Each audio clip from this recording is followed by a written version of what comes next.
ये स्वर्ण महिला आरक्षण बिल है। इन्होंने पूरे विपक्ष की गला घोटकर, पूरे देश की सभी जाति धर्म की महिलाओं का गला घोटकर केवल स्वर्ण जाति की महिलाओं को हक देने की बात की है। तो सशक्तिकरण केवल स्वर्ण महिलाओं को मजबूत होने से नहीं आएगा।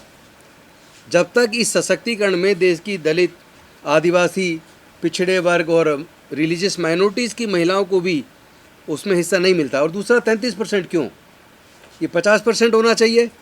और 50% में SC, ST, OBC और माइनॉरिटी की महिलाओं को भी अलग से, जो SC, ST का रिजर्वेशन में उसमें नहीं, 131 में नहीं, उससे अलग 50% केवल महिलाओं को रिजर्वेशन होना चाहिए। उस 50% में SC, ST, OBC और माइनॉरिटी की महिलाओं को भी उनमें रिप्रेजेंटेशन मिलना चाहिए। अगर वो नहीं मिलता है तो ये देश की महिलाओं के साथ धोखा है और हम इसके खिलाफ एक बड़े आंदोलन की तैयारी कर रहे हैं। पूरा देश देख रहा है, पूरे देश के समाज के लोग, पूरे देश की समाज की महिलाएं, चाहे वो SC, ST, OBC और माइनॉरिटी के लोग हों, वो अपने आप को ठगा हुआ महसूस कर रहे हैं। ये इनकी नीयत एक्चुअली में SC, ST, OBC माइनॉरिटी को मुख्य धारा में लाने की नहीं है।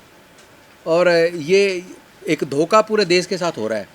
ये धोखा हम होने नहीं देंगे। आने वाली 30 तारीख को हम आह्वान कर रहे हैं, 30 तारीख को पूरे देश से DMs के माध्यम से ज्ञापन राष्ट्रपति जी को दिए जाएंगे, अलग अलग जगह पे सिग्नेचर करा के, लाखों सिग्नेचर्स के कैंपेन के साथ। और राष्ट्रपति जी से अपील की जाएगी कि आप इस पे अपने सिग्नेचर मत कीजिए ताकि नोटिफिकेशन ना हो पाए। जब तक कि SC, ST, OBC माइनॉरिटी की महिलाओं को अलग से उनको हिस्सेदारी नहीं मिलती है, तब तक मुझे लगता है कि इस महिला आरक्षण का कोई महत्व नहीं रह जाता। और सशक्तिकरण, महिलाओं की सशक्तिकरण, स्वर्ण कास्ट की महिलाओं की सशक्तिकरण से तो महिलाएं सशक्त नहीं होंगी, वो तो पहले से ही उनका समाज सशक्त है।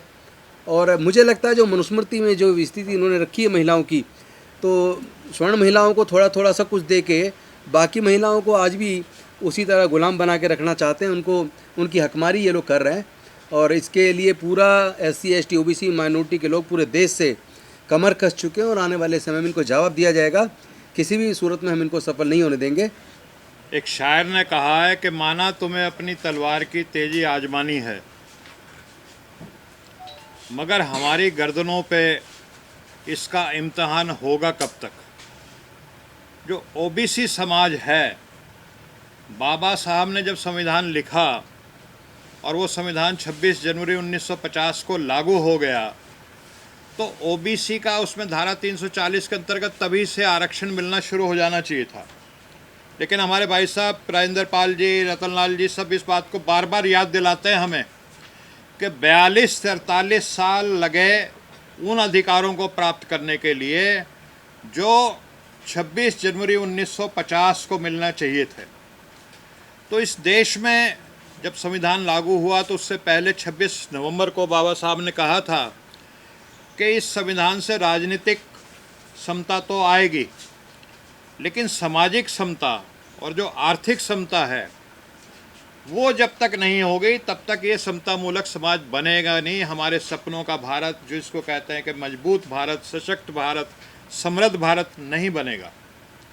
एक साजिश चल रही है, वो मनुवादी, ब्राह्मणवादी, जातिवादी ताकतें जो हजारों साल से इस देश के जो कामगार, जो कमेरा वर्ग है, उसका लगातार शोषण करती रही हैं।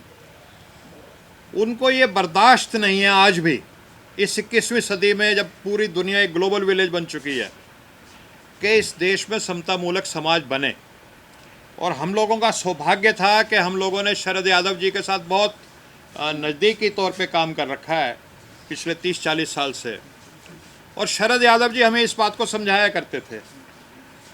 आज भी अगर आप देखें तो OBC की अगर मैं सिर्फ बात करूं तो जिसकी आबादी 52% बताई जाती है, उससे ज़्यादा ही होगी अगर ताज़ा जनगणना कराई जाए, उस 52% OBC को मात्र 24% सांसद हैं लोकसभा में, जबकि होने चाहिए कम से कम 52%।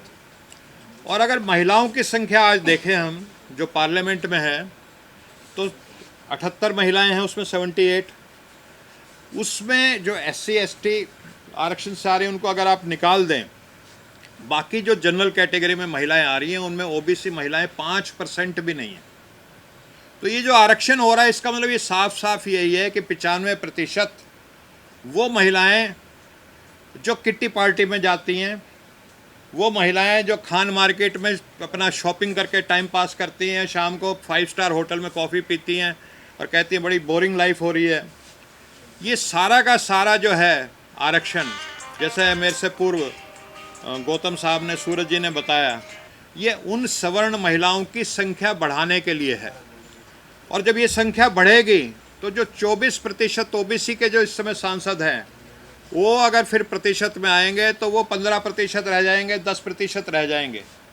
और वो जो ऑलरेडी पार्टियों में हैं, वो मनुवादी पार्टियां, उन हाईकमान उनका कंट्रोल करती हैं, तो वो कुछ बोल नहीं पाते, जैसा बाबा साहब ने अक्सर कहा भी था।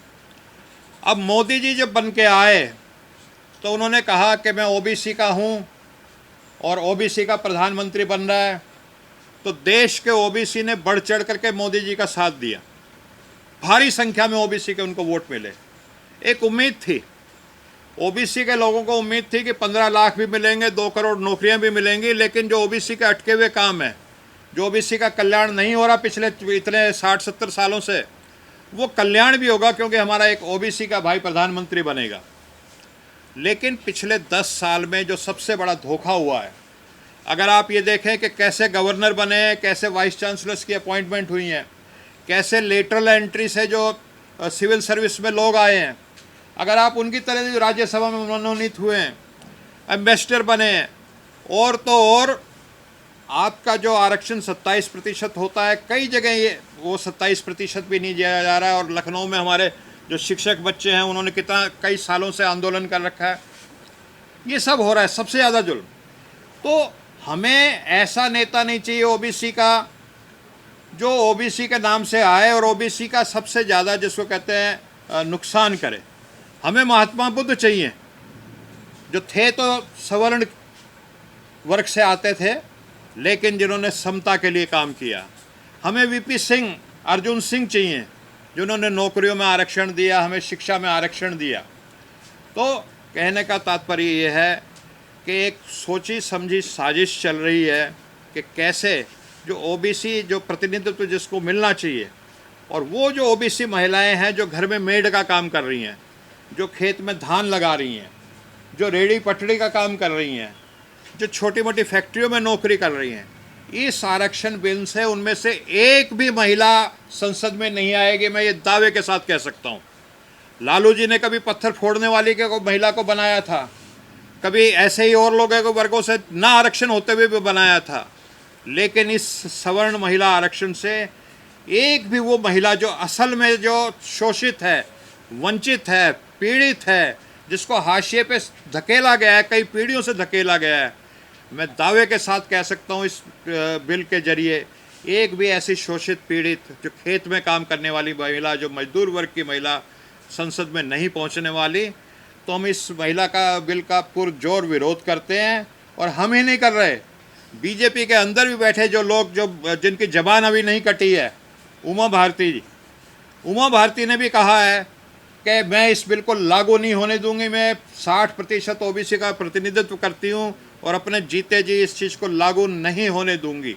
और हमने देखा कि जो बीजेपी के अंदर भी नेता थे जिन्होंने राम मंदिर का आंदोलन किया, विनय कटियार, कल्याण सिंह, उमा भारती, जब राम मंदिर ट्रस्ट बना तो उसमें एक भी ओबीसी को नहीं रखा गया। तो ओबीसी इन बातों को सब समझ गया है। इसकी प्रेस कॉन्फ्रेंस कल्याण सिंह और उमा भारती ने भी की थी 7 फरवरी 2020 को। ओबीसी इस सदमे से उबर नहीं पा रहा और ओबीसी के लोग ग्राउंड लेवल पे इस बात का प्रण ले चुके हैं कि इस हालत में हम चाहते हैं 50% महिला आरक्षण हो इस देश में, या जितनी भी आबादी, अगर उनकी 52% है तो 52% महिला आरक्षण हो।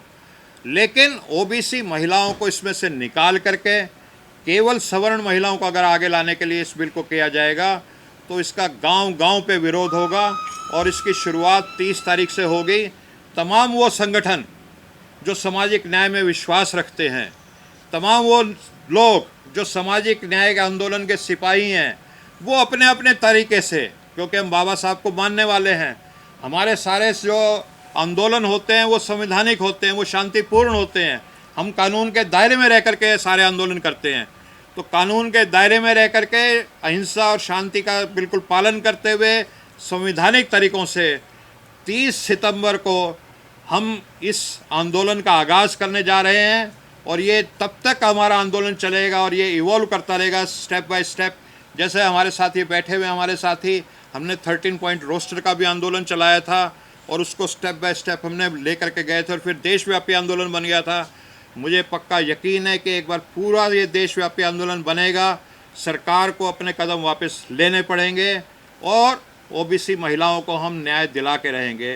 और तमाम संगठन अपने अपने झंडे में, अपने अपने बैनर में, अपनी अपनी लीडरशिप में, अपने अपने तरीके से, लेकिन वो सारे तरीके संवैधानिक होंगे, शांतिपूर्ण होंगे, अहिंसात्मक होंगे, अपने तरीके से इसका विरोध करेंगे और इस सरकार को हम चलने नहीं देंगे जब तक कि इसमें ओबीसी और SC ST महिलाओं को शामिल नहीं किया जाता। धन्यवाद।